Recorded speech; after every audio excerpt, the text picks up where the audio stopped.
Interesting thing to watch every Friday night for a lot of us on HBO. Mr. Maher, welcome to Hardball. Apologies that Chris isn't here to give you a hard time. Let me start with last night's speech, the president, Libya. You were pretty tough on how this country got brought into 2 wars over the last 10 years. How's the president handled Libya? Did he explain it to you better last night than he had the previous 10 days?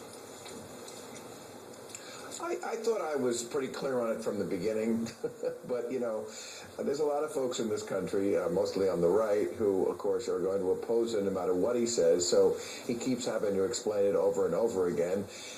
You know, this is not a news cycle president. I think that's one thing that bothers them so much. He works on his time, the right time. He did everything right. You know, he got the Americans out of Libya, then he formed a coalition, then he led the bombing campaign, and, of course, we should bomb first because we have the know-how how to kick butt. That's what America does very well, especially in that part of the world.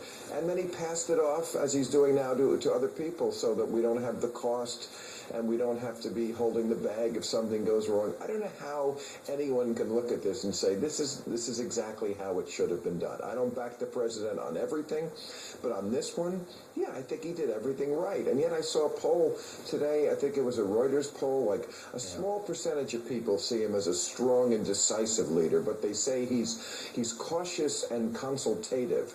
Like they're somehow mutually exclusive. Why can't cautious and consultative also mean you're strong? I think it can.